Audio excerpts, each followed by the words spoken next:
शांति। 18 मार्च 2023 के ईश्वरीय महावाक्य। पहले सुनते हैं मुरली के मुख्य पॉइंट्स। बाबा ने कहा, तुम बच्चों को बेहद के बाप से बुद्धि योग जोड़ने की मेहनत करनी है। बाप ही आकर अविनाशी ज्ञान रत्न चुगाते हैं, जिससे तुम विश्व के मालिक बनते हो। फिर रावण आकर बेर चुगाते हैं। जितना समय मिले यह विचार सागर मंथन करना चाहिए कि हमारा बाप स्वर्ग का रचता है, तो हम भी जरूर वहां होने चाहिए। योग न होने के कारण ही मनुष्यों से पाप होते हैं। याद नहीं करते तो धारणा भी नहीं होती। तुम्हें तो मोस्ट बिलवेड स्वर्ग के रचयिता बाप को खूब याद करना है। फिर बाबा ने कहा, तुम बच्चे जब सर्विस के लिए विचार सागर मंथन करेंगे तो तुमको बहुत खुशी रहेगी। कोई भी आए उनको ही ज्ञान रत्न देने हैं। जब तक भगवान के महावाक्य कानों पर ना पड़े तब तक कोई समझा न सके।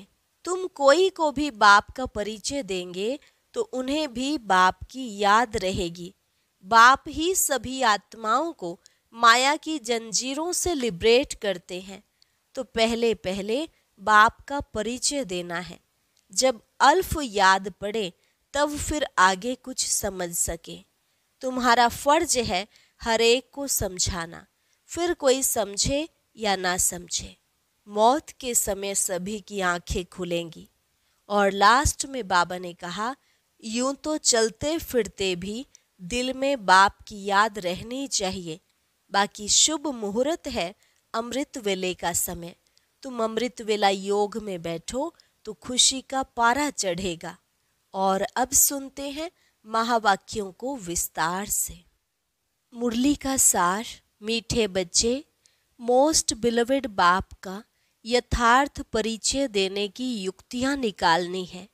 एक्यूरेट शब्दों में अल्फ का परिचय दो तो सर्वव्यापी की बात खत्म हो जाएगी। प्रश्न, अविनाशी ज्ञान रत्न चुगने वाले बच्चों का फर्ज क्या है? उत्तर, ज्ञान की हर बात पर अच्छी रीति विचार सागर मंथन कर एक बाप की सबको सही पहचान देना। पुण्य आत्मा बनाने वाले के साथ साथ पाप आत्मा किसने बनाया यह समझ देना तुम बच्चों का फर्ज है। सबको रावण के बेर चुगने से बचाए ज्ञान रत्न चुगाने हैं। सर्विस की भिन्न भिन्न युक्तियां निकालनी है। सर्विस में बिजी रहने से ही अपार खुशी रहेगी। गीत प्रीतम आन मिलो। ओम शांति। बाप परम पिता को हमेशा रचयिता कहा जाता है। मनुष्य कह देते यह पशु पक्षी आदि सारी रचना वह रचते हैं, परंतु समझाना चाहिए पहले पहले मनुष्य की बात तो समझो। परम पिता जो रचता है वह मनुष्य सृष्टि कैसे रचते हैं? मनुष्य ही उनको बाप कह बुलाते हैं क्योंकि दुखी हैं। सभी उस एक रचयिता को याद करते हैं। तो पहले पहले यह समझाना है कि मनुष्य सृष्टि का रचयिता कौन है। वह रचयिता ही सबका बाप ठहरा। पहले पहले बाप का परिचय देना है। आत्मा को न अपना न बाप का परिचय है। अगर अहम आत्मा का परिचय हो तो समझें कि हम किसकी संतान हैं।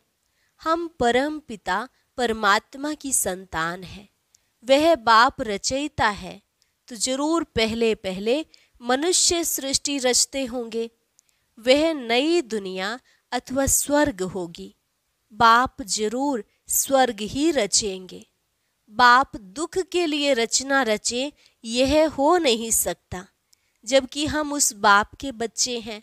जो बाप स्वर्ग रचता है तो हम भी वहां होने चाहिए या परम धाम में होने चाहिए, परंतु हमको यहाँ पार्ट बजाने आना पड़ता है। यह है विचार सागर मंथन करने की युक्तियां। जितना समय मिले तो यही विचार सागर मंथन करना है। साधु संत आदि कोई भी यथार्थ रीति बाप को जानते नहीं हैं। रचयिता जरूर स्वर्ग ही रचेंगे, तो फिर सब आत्माएं निर्वाण धाम में होनी चाहिए। वह निर्वाण धाम है हम सब आत्माओं का घर, जहाँ बाप भी रहते हैं। तुम बच्चों को बेहद के बाप से बुद्धि योग जोड़ने लिए मेहनत करनी पड़ती है। योग ना होने के कारण ही फिर मनुष्य से पाप होते हैं या धारणा नहीं हो सकती है। बाप को याद नहीं करते। भगवान तो एक ही है, वह है मोस्ट बिलवेड, स्वर्ग का रचयिता। वहाँ बहुत सुख है। यहाँ दुख होने के कारण ही भगवान को याद करते हैं। बाप बच्चों को सुख के लिए ही जन्म देते हैं। सतयुग त्रेता को कहा ही जाता है सुख धाम। अभी है कलयुग, इनके बाद फिर सतयुग आना है, तो जरूर बाप को भी आना चाहिए। ऐसे ऐसे विचार सागर मंथन कर फिर कोई को बैठ समझाना चाहिए। यहाँ तुमको बाप का परिचय मिलता है बाप द्वारा। मनुष्य उस मोस्ट बिलवेड बाप को जानते नहीं। बाप को जानते ही नहीं तो अपने को उसके बच्चे भी समझते नहीं। हमने बाप को जाना है तो उनको याद करते हैं। वह बेहद का बाप है सभी आत्माओं का।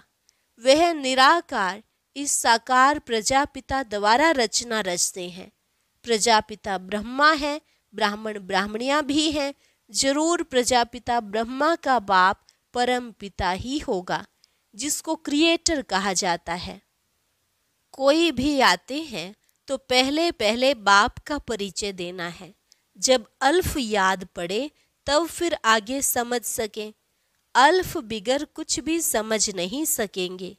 वह भी समझाना ऐसे हैं जो मनुष्य समझे। इन्हों की समझानी तो बड़ी एक्यूरेट दिखाई पड़ती है। ऐसे और तो कोई नहीं समझाएंगे कि वह बेहद का बाप स्वर्ग का रचयिता है। जरूर नरक का भी रचयिता कोई होगा। पावन बनाने वाला एक बाप है, तो जरूर पतित बनाने वाला भी कोई एक होगा। यह अच्छी रीति समझाना है। बाप कौन है जिसको हम याद करते हैं? रावण को तो याद नहीं करेंगे। मनुष्य तो न पावन बनाने वाले राम परमात्मा को जानते, न पतित बनाने वाले रावण को जानते। बिल्कुल ही अनजान है। फॉर्म भराने समय भी पहले बाप का परिचय देना है। तुम्हारी आत्मा का बाप कौन है, यह प्रश्न और कोई पूछ न सके। आत्मा तो हरेक मनुष्य में है। जीव आत्मा, पाप आत्मा, पुण्य आत्मा कहा जाता है ना। पुण्य आत्मा तो बाप ही बनाते हैं, फिर इनको पाप आत्मा कौन बनाते हैं, यह जरूर समझाना पड़े। बाप जो स्वर्ग का रचयिता है, जिसके हम सभी बच्चे हैं, उनको तुम जानते हो। वह तो जरूर पावन दुनिया ही रचते होंगे। अभी है पतित दुनिया, इसलिए मनुष्य गाते भी हैं, हे पतित पावन आओ। इतने सब पतित मनुष्यों को पावन कौन बनाए? सर्वव्यापी है, फिर तो यह बात नहीं उठती कि परम पिता परमात्मा आओ। सर्वव्यापी है, फिर तो उसको याद करने की भी दरकार नहीं। अभी हम आपको बहुत अच्छी राय देते हैं। ब्रह्मा की राय तो मशहूर है ना। हम ब्रह्मा मुख वंशावली ब्राह्मण ब्राह्मणियां हैं। ब्रह्मा को भी राय देने वाला जरूर उच्च होगा। ब्रह्मा वल्द परम पिता परमात्मा शिव, वह है आत्माओं का पिता, वह है प्रजापिता। तुम बच्चे सर्विस के लिए ऐसे ऐसे विचार सागर मंथन करो तो तुमको बहुत खुशी रहेगी। कोई आए तो उनको ज्ञान रत्न देने हैं। बाप आकर अविनाशी ज्ञान रत्न चुगाते हैं, जिससे हम विश्व के मालिक बनते हैं। फिर रावण आकर बेर चुगाते हैं। शिव का चित्र, देवताओं के चित्र सब पत्थर के ही हैं। पत्थर को पूजते पूजते पत्थर बुद्धि बन जाते हैं। शिव का भी पत्थर का चित्र है। जरूर कोई समय शिव बाबा चैतन्य में आकर पढ़ाते होंगे। प्रजापिता ब्रह्मा भी होगा, ब्रह्मा कुमारी सरस्वती भी होगी। अब प्रैक्टिकल में है, इनके लिए गायन है सबकी मनोकामना पूरी करने वाली, अविनाशी ज्ञान रत्न दान करने वाली गॉडेस ऑफ नॉलेज। उन्होंने फिर सरस्वती को बेंजो दे दिया है। ये सब बातें बुद्धि में आनी चाहिए। जिसको भाषण करना है तो विचार सागर मंथन करना होता है। पहले भाषण लिख रिफाइन करना चाहिए। बड़े बड़े स्पीकर्स जो होते हैं वह बहुत खबरदारी से बोलते हैं, बिल्कुल एक्यूरेट सुनाते हैं। जरा भी हिचका तो आबरू इज्जत चली जाएगी। पहले से ही पूरी प्रैक्टिस करते हैं। यहाँ भी इतना बुद्धि में रहना चाहिए जो किसको बाप का परिचय दे सको। सर्विस करनी है। विकारी गुरुओं की जंजीरों में बहुत फंसे हुए हैं। वह कोई की सदगति तो कर नहीं सकते। पतित पावन निराकार भगवान को ही कहा जाता है। सर्वव्यापी के ज्ञान से तो कोई की सदगति हुई नहीं है। पतित पावन है एक शिव बाबा, उनको रुद्र भी कहा जाता है। रुद्र यज्ञ भी मशहूर है। इतना बड़ा यज्ञ और कोई रच न सके। रुद्र ज्ञान यज्ञ कितने वर्ष चलता है, ज्ञान सुनाते ही रहते हैं। यज्ञ जब रचते हैं तो उसमें शास्त्र भी रखते हैं, रामायण भागवत आदि की कथा सुनाते हैं, उसको रुद्र यज्ञ कहते हैं। वास्तव में रुद्र यज्ञ यह है। यह यज्ञ तो बहुत समय चलता है। उन्हों का तो करके मास भर यज्ञ चलेगा। यह तो देखो कितना समय चलता है। इसमें जो भी सब पुरानी चीजें हैं वे खत्म होनी है। ये सारी पुरानी दुनिया इसमें भस्म होनी है। कितना बड़ा यज्ञ है, ख्याल तो करो। जब सबके शरीर स्वाहा हो तब सभी आत्माएं वापस परम धाम जाए। जब तक बाप न आए तो पतित से पावन कैसे बने। माया की जंजीरों से लिबरेट कौन करे। कोई तो होना चाहिए ना। इसलिए खुद मालिक ही आते हैं। ऐसे नहीं सर्वव्यापी हो बैठकर ज्ञान देते हैं। वह तो आते हैं। हम उनकी संतान पोत्रे हैं। वास्तव में हो तुम भी। अब वह बाप आया हुआ है, अपना परिचय दे रहे हैं। स्वर्ग की स्थापना हो रही है। हम हैं राजयोग ऋषि, वह है हठयोग ऋषि। इस पर शायद एक कहानी भी सुनाते हैं कि फलाने ऋषि का वजन भारी है या राज ऋषि का वजन भारी है। वह है सब भक्ति मार्ग की बातें और यह है ज्ञान मार्ग। भक्ति और ज्ञान के तराजू की कुछ कथा है। एक तरफ है सब भक्ति के शास्त्र, दूसरे तरफ है एक ज्ञान की गीता। तो भारी एक गीता हो जाती है। गीता है राज ऋषियों की। हठ योगियों के तो बहुत शास्त्र हैं। एक तरफ वह सब डालो, दूसरे तरफ गीता डालो। वास्तव में वह भी कोई हमारी है नहीं। हमारी तो है ही ज्ञान की बात। गीता का भगवान आता ही है सदगति करने के लिए। तो बच्चों की बुद्धि में ये सब रहना चाहिए।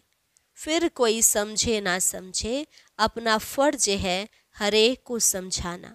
मौत के समय सभी की आंखें खुलेंगी। इस ज्ञान यज्ञ से ही यह विनाश ज्वाला निकली है। अब तुम पांडवों का पति है परम पिता परमात्मा। पतितों को पावन बनाने वाला है ही एक परमात्मा, न कि श्री कृष्ण। वह तो प्रिंस है।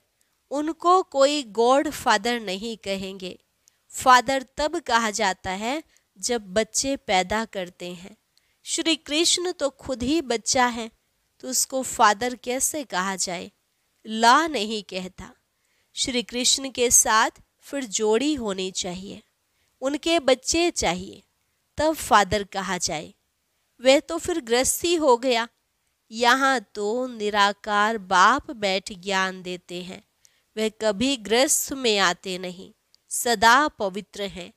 श्री कृष्ण तो माता के गर्भ से जन्म लेते हैं, तो उनको पतित पावन कैसे कहेंगे? अभी तुम बच्चे जानते हो, परम पिता परमात्मा को प्रजापिता ब्रह्मा के तन में ही आना है।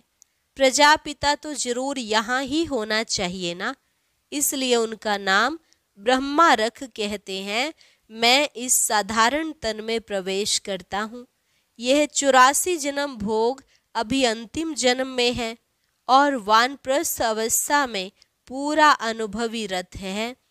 अर्जुन के लिए भी कहते हैं ना, बहुत गुरु किए थे, शास्त्र आदि पढ़े थे, तो समझाना भी ऐसे चाहिए। प्रजापिता ब्रह्मा का नाम कभी सुना है? ब्रह्मा है तो जरूर पहले ब्राह्मण चाहिए। वर्ण भी मुख्य हैं, चक्र में भी वर्ण दिखाते हैं। ब्राह्मण कुल है सबसे छोटा, उन्हों के ज्ञान लेने का समय भी थोड़ा है। कितने थोड़े ब्राह्मण हैं, फिर उनसे जास्ती देवताएं, उनसे जास्ती क्षत्रिय, उनसे जास्ती वैश्य शूद्र, तो तुम ब्राह्मण कितने थोड़े हो। इन थोड़ों में भी वह बहुत थोड़े हैं जिनको सदैव खुशी का पारा चढ़ा रहता है। बाप ने समझाया है, खुशी का पारा चढ़ेगा अमृत वेले। दिन को और रात को वायुमंडल बहुत गंदा रहता है, उस समय याद मुश्किल रहती है। अमृत वेले का समय गाया हुआ है, उसी समय सभी आत्माएं थक कर शरीर से डिटैच होकर सो जाती हैं। वह है शुभ मुहूर्त। यूं तो बाप की याद चलते फिरते दिल में रहनी चाहिए, बाकी हट से एक जगह बैठ याद करेंगे तो ठहरेगी नहीं। ऋषि मुनि भक्त लोग भी अमृत वेले उठ कीर्तन आदि करते हैं, क्योंकि उस समय शुद्ध वायुमंडल रहता है।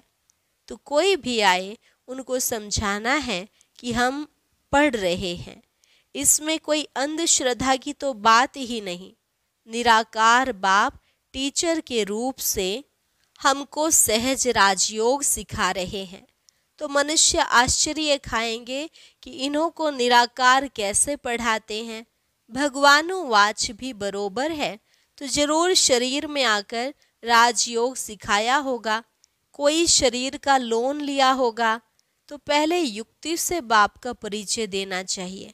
सर्वव्यापी कहने से वर्षा क्या मिलेगा? जब तक भगवान के महावाक्य कानों पर ना पड़े, तब तक कोई समझ ना सके। भगवान है निराकार, ब्रह्मा है साकार प्रजापिता, तुम हो ब्रह्मा कुमार कुमारियाँ। निराकार परमात्मा ब्रह्मा तन से पढ़ाते हैं। हमारा एम ऑब्जेक्ट है मनुष्य से देवता बनना। बाप का परिचय देंगे तो बाप की याद रहेगी। कोई लिखते हैं भगवान निराकार है, तो उनको समझाना चाहिए। कोई फिर लिखते हैं कि हम जानते ही नहीं। अरे तुम बाप को नहीं जानते हो, परम पिता परमात्मा कहते हो, तो जरूर कोई तो होगा ना। बच्चे तो जानते हैं हम परम पिता परमात्मा से भविष्य जन्म जन्मांतर के लिए आजीविका प्राप्त करते हैं। इसमें जो विघ्न डालते हैं उन पर कितना पाप चढ़ता होगा।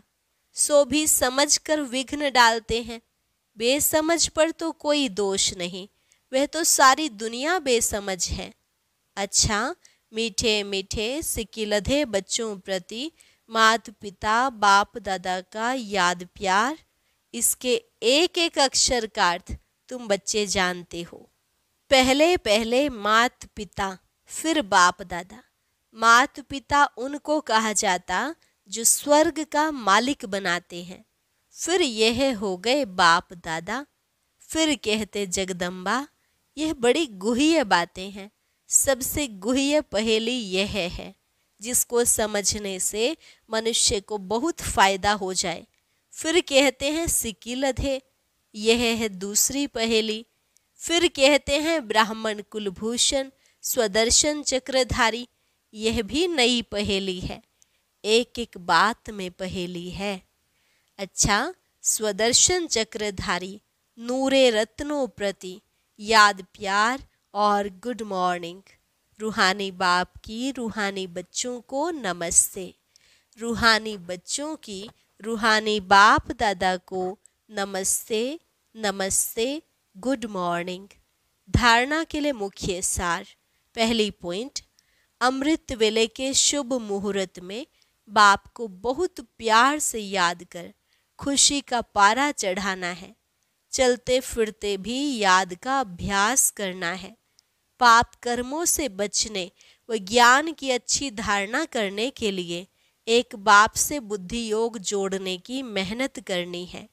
वरदान, बिंदु रूप में स्थित रहें, सार युक्त, योग युक्त, युक्ति युक्त स्वरूप का अनुभव करने वाले सदा समर्थ भव।